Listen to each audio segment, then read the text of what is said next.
love is what makes the world go round. And I always used to think, well, that's unfortunate, because for most of my life I used to think that I am genetically programmed to fail at it. My home, where I grew up, the childhood home, it was a masterclass of emotional scarcity. We had food, we had rules, we had structure. But if you bring a single emotion on table, especially a difficult one, it's like speaking Farsi with a German soldier. You know, it's like you'd get a blank stare, you'd get a quick dismissal, or if lucky enough, you can get a quick beating down. So as a young adult, I was very confused about the concept of love. And like all of you, I turned towards the great Bollywood to make me understand. And it actually did made me understand. It did make my work very easy. You hate the villain, you love the hero, right? But then come a girl. She taught me what love really is, or what I used to think love really is. She was my first experience at a real life emotional chaos. She made me feel giddy. She made me feel all those butterflies in my stomach. And I used to think, nothing can feel better than this. This has to be love. So I made her my whole world. I dedicated myself completely to her. I even fought with my parents to be with her. And that takes real commitment. But 3.5 years later, I find myself standing on a desolate road, heart burning with pain, eyes tearing up, and me begging her to come meet me once, only for her to say, I don't feel it anymore. That day I learned something about love. Because if that was love, then love is a trap. Love makes you stupid. Love makes you vulnerable to all those painful, ugly emotions you will rather spend your whole life running away from. So basically, love has turned out to be a faulty product. Now, the only one emotion I could turn towards was hatred. That breakup didn't just hurt, it made me realize that there was something integral missing in my life.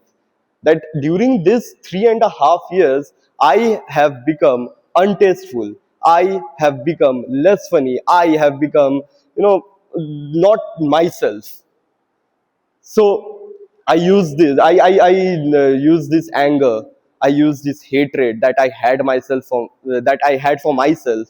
I use this hatred to go out with my friends, to have fun again, and regaining actively trying to regain my personality, actively trying to regain my mojo back.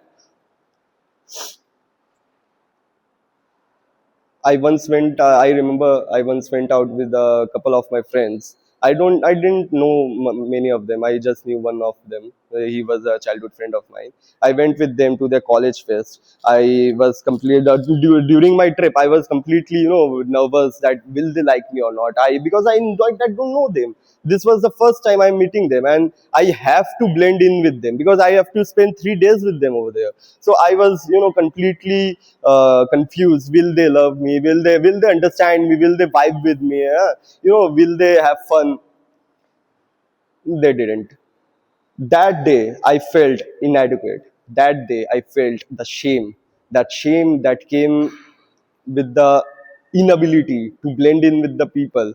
The shame that came with the inability to be the entertainer I used to be.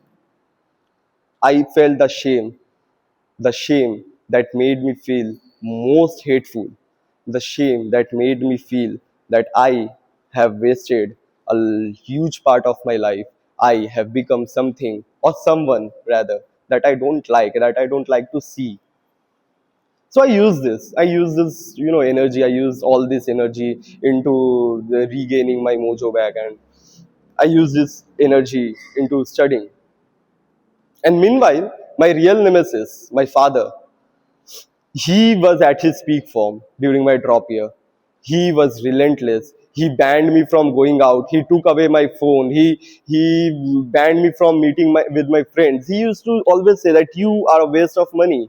You can never crack J. You can never do anything. And I always used to think, then why are you sending me into the coaching center, right? I never asked for any of this. You were the one who said that you have to get into engineering. I hated him for being so dual standard, let's say. So I just stopped talking to him. I stopped talking to him. I stopped thinking about anything else but studying. I just put all my energy into my books, and that was the moment the universe thought, let's test this guy a little more. And so I fell sick with jaundice right before 2 weeks before my advanced exam. I was in the hospital for a week, almost a week, and after that I returned home. I was still recovering. I was still weak. And the first thing my father said was not, looking up for me. It was not comforting me. He said, "You have wasted a lot of time already. You should now get back to studies and you should try even harder to study because you can't do it anywhere else." And that was the moment I thought, how heartless can a father be? How heartless can he be that he is forcing me to study and I just came home from hospital. And that was the moment I thought that I will crack this exam, not because I wanted to be successful, but because I wanted to spite him.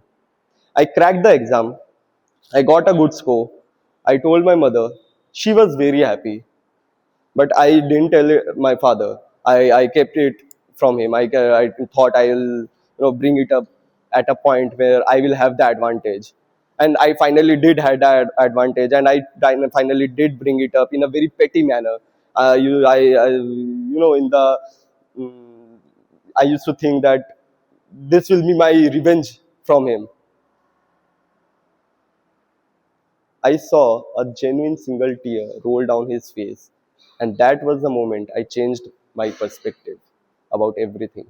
I was wrong, all around. My father chose to be the villain in my story. My father chose to let me hate him so that I push myself to the limits that I knew I couldn't reach, like in a normal condition.